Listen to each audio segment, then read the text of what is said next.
Hello, hello. Welcome back to Let's Talk HP Lovecraft. If you've been following along since the beginning, which was last Halloween, I believe, we've been ticking through the complete fiction of HP Lovecraft. We are down to the final half dozen or so reviews.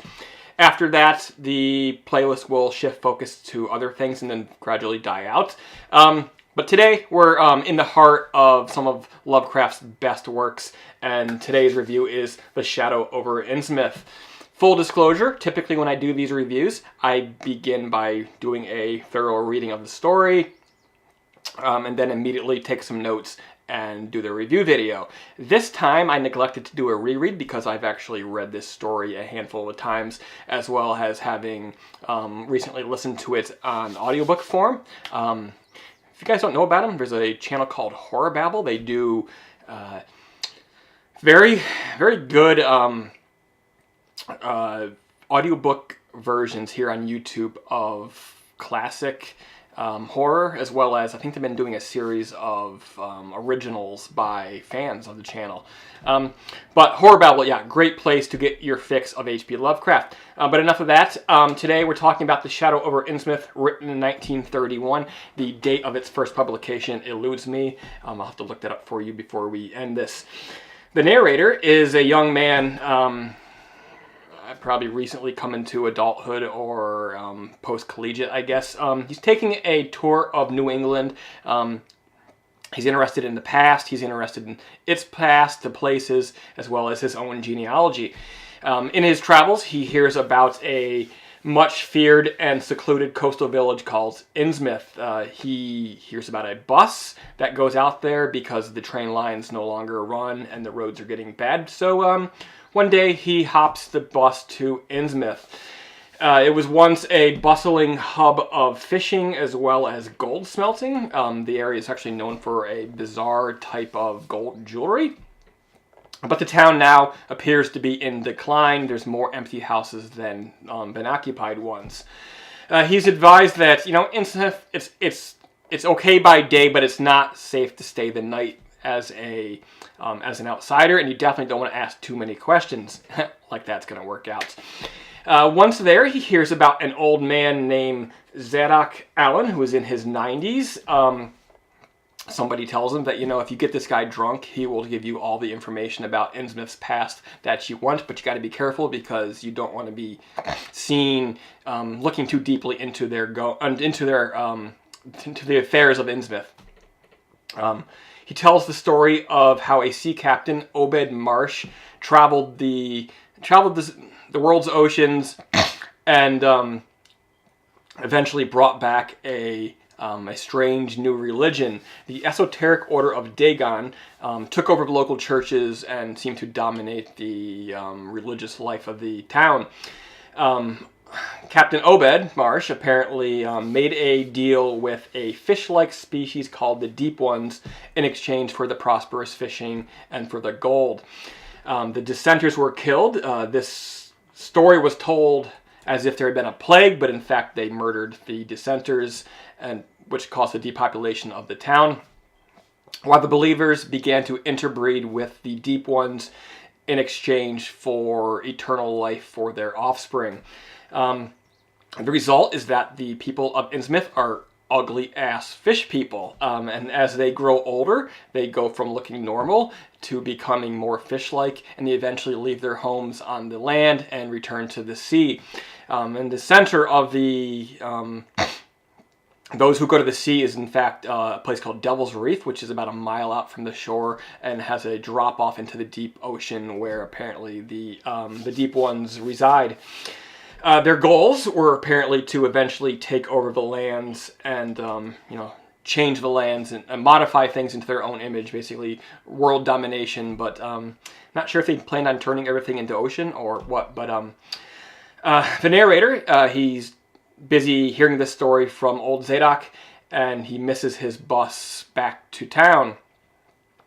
He stays the night in a hotel, and he can't sleep. He's probably afraid to sleep, but he soon hears sounds outside his doors, whispers and shuffling.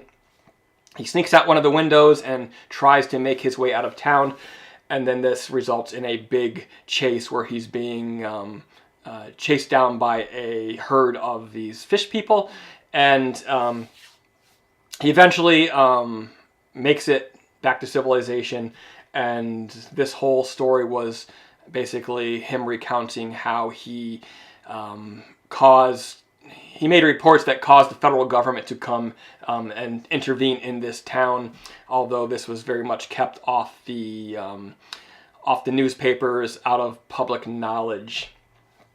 Years later, he begins to change, he begins to have visions, and his look changes, and he realizes that he was in fact a great-great-grandson of Captain Obed Marsh, and he begins to feel that, yeah, I wouldn't mind going and living forever with the deep ones. Ta-da!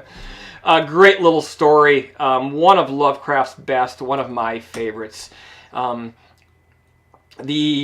The big difference here, I think, is the big dramatic chase scene. We do not get much action out of Lovecraft. It was cool to actually have him write an action scene, for lack of a better term. Several pages devoted to the attempted escape of our narrator. If you're following along the Cthulhu Mythos, the last story I reviewed was At the Mountains of Madness.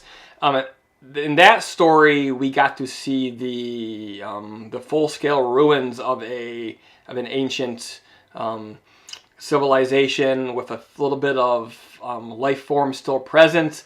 In this case, we get to see the Cthulhu Mythos in full life. It's actually very present, an ongoing part of this town's history and society. So it's neat to see, finally, after reading dozens of stories where there's just hints of all of these gods and all of these beings in the past, or occasionally intervening in our world or crossing paths with our characters. Here we see it sort of in its full glory, and conveniently it comes near the end of my journey through Lovecraft's works.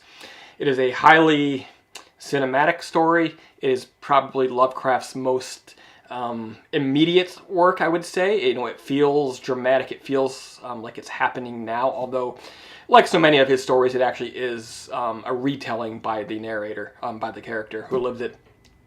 But yeah, guys, Shadow over Innsmouth. If you've not read it or listened to the audiobook, I highly recommend it. It is a great, great story. Again, one of my favorites, and I highly recommend it. Can't recommend it highly enough. And that's it, guys. As I was saying up top, 5 more Lovecraft reviews left before we move on to some other project here on Let's Talk. Those stories are Through the Gates of the Silver Key, which will be next, followed by The Evil Clergyman, the book, The Shadow Out of Time, and The Haunter of the Dark. I don't think that I've read any of these. I may have read Shadow Out of Time, but I can't quite remember. But it should be fun. Come back here in a few days and help me to complete this fun journey that's taken up almost an entire year, exploring one of the horror masters of our time, or not our time, of the last century anyway, who I regret having not given a chance to his work earlier. I have a background in writing and literature and have a college degree in English. I should have gotten into Lovecraft much, much earlier. I've been reading fantasy and science fiction and horror since I was a kid. And on the other hand, maybe now that I'm an adult, age 37, maybe it's the right time to read it, because I can theoretically get more out of his work, and his works are certainly not shallow. They are full of themes about what it means to be alive and our place in the cosmos. So it's pretty bleak stuff at times, but it really gets you thinking. And yeah, guys, thanks for tuning in. Until next time, keep it creepy.